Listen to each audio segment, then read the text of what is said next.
থাকলে বাচ্চাদের মোবাইল আসক্তিটা বন্ধ হয়। বাচ্চারা আমরা যারা ছিলাম তখন আমরা খুব খেলাধুলার মধ্যে ছিলাম, কিন্তু এখনকার বাচ্চারা সব কিছু মোবাইল ভিত্তিক হয়ে গেছে।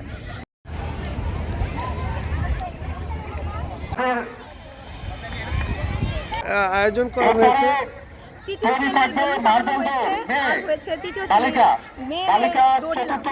এখন শুরু হবে ক্লাস 5-এর দীর্ঘলম্ব ছেলেদের, তারপর রেডি হবে মেয়েদের মার্বেল দৌড়। এছাড়াও আমাদের স্মৃতিশক্তি, পিঠে বই, মোরগ লড়াই, তারপর বস্তা দৌড়, এই ধরনের খেলাগুলো। বাৎসরিক এই ক্রীড়া প্রতিযোগিতার মধ্যে আসলে এই শিশুদের মনোবিকাশের কেমন প্রভাব ফেলে বলে মনে করেন? ভালোই প্রভাব ফেলে, কারণ খেলাধুলার মধ্যে দিয়ে বাচ্চারা হচ্ছে ওদের বিভিন্ন ধরনের চিন্তা শক্তি বাড়ে, ওরা বিভিন্ন প্রতিযোগিতার ব্যাপারটা আসে, যেটা খেলাধুলার মধ্যে থাকলে বাচ্চাদের মোবাইল আসক্তিটা বন্ধ হয়। বাচ্চারা আমরা যারা ছিলাম তখন আমরা খুব খেলাধুলার মধ্যে ছিলাম, কিন্তু এখনকার বাচ্চারা সব কিছু মোবাইল ভিত্তিক হয়ে গেছে।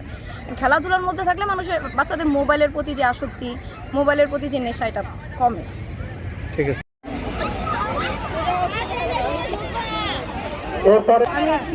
আমি সুস্থতা খেলায় অংশগ্রহণ করেছি।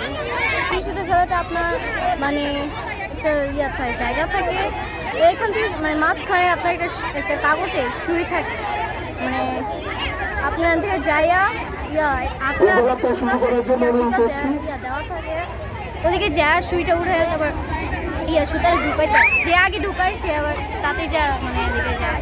ঠিক আছে, দেখা যাক ওড়া উড়ে এই নামো হাতি ওড়ে।